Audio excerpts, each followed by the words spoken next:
The following is a presentation of RoseNet TV, an internet TV channel for the borough of Madison, New Jersey.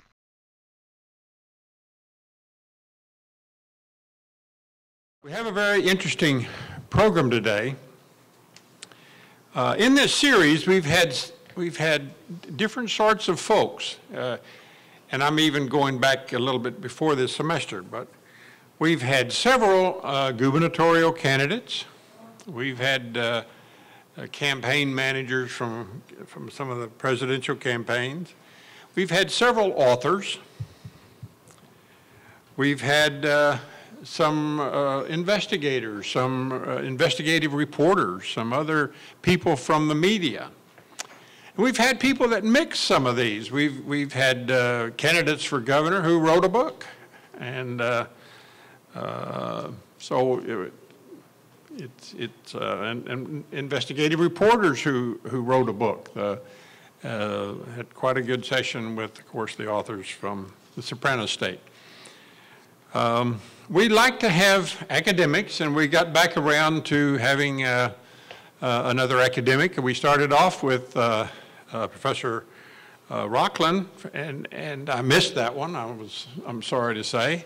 He's back. I want to welcome him back.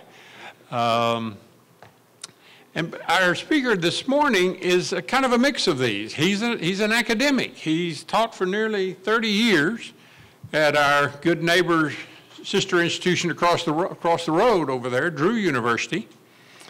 But he's done a lot more than that. He's quite a scholar. He's written, I believe it's 10 books or thereabouts, and 8 or 10 monographs, very select scholarly studies, investigations of specific problems and situations, many of these for the Department of Justice. He's been a visiting scholar with the U.S. Department of Justice. He was a visiting professor at University of California, Berkeley. So he's acknowledged in his field. And I could, go into some of the personal stuff. He has a PhD from Illinois and so forth. But what's interesting to me was to take a look at his work. And I was curious about to what extent he's acknowledged. And so I did a little looking this morning early into WorldCat. How many of you know what WorldCat is? Asking the students. By the way, we haven't really acknowledged the students. A lot of this was arranged for this Peter's class in New Jersey politics. You guys wave your hand so everybody knows who you are. Okay, got a good group here. And I think some of them are really kind of getting interested in some of the issues and problems we've been dealing with here. Now to get back to my point. My point was that I was curious about the impact of our speaker's work. And so I looked to see some of his books in WorldCat. If you don't know what WorldCat is, I call it the great database in the sky. It's where all the university libraries and large public libraries and so on, they record that they have a book. And then people can find it and we can borrow from one another and all this sort of thing. Well, if quite a few libraries buy your book, that's a sign that it's important. A lot of different people have felt like, professors and librarians and so on, have felt like this was an important book. So I checked 3 of his books. The one that's being used in the class here, Public Defenders, which was a study of Newark, which published a few years ago. And the book that kind of jumped out at me was the book about Hurricane Carter. I had happened to see a film on cable the other night about Hurricane Carter. Did that go out of your book? No, although I was writing it the same time they were filming it, and Carter had an agent, and he had his team of people doing the screenplay, and Okay. so they pretty much excluded anybody else who wanted to. Okay. I never did have an. So you didn't get any money for? No. Okay. Not much from the book. But I suspect if you want to get the whole story, you probably want to look at his book and not just the movie. And then I also looked at a book he wrote about 20 years ago,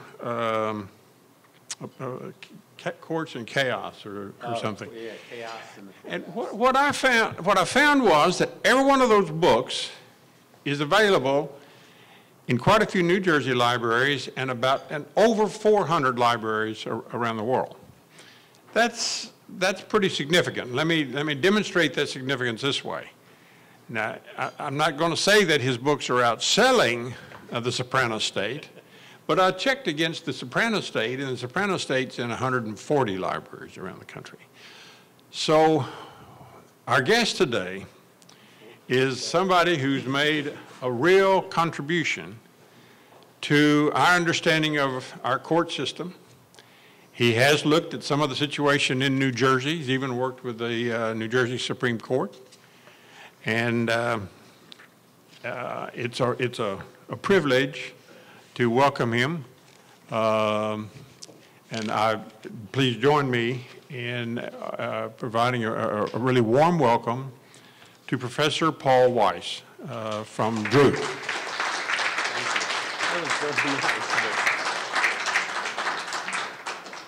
That's really, I think, the nicest introduction I've ever had in my life. I really appreciate it. I didn't know about the fact that it was in so many libraries.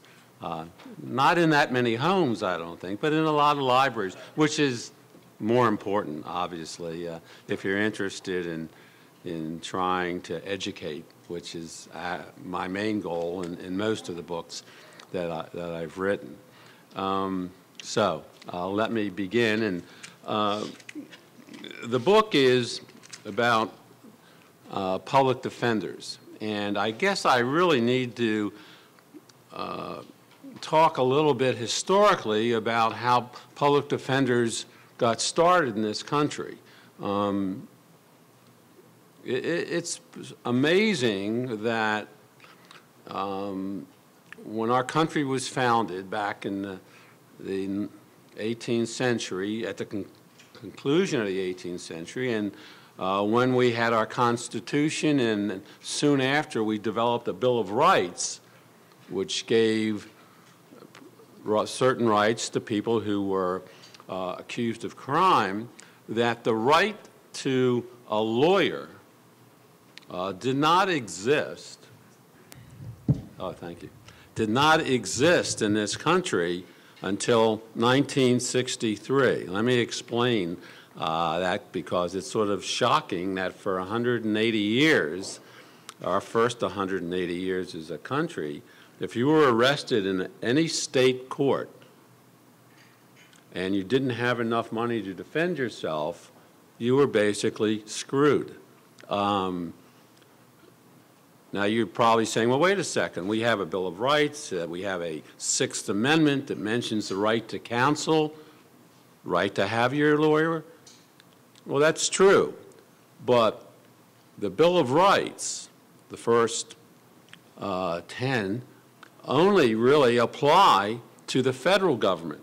So if you were arrested for a federal crime, and there aren't that many federal crimes, they have to do with problems with interstate kidnapping and transporting people across state lines, any crime that you commit which crosses state lines, or you use the postal service to commit a fraud, or the kinds of corruption cases that we see today, a la Bernie Madoff and other cases. Those are all federal criminal cases. But the overwhelming 98% of the crimes in this country are committed in the state courts.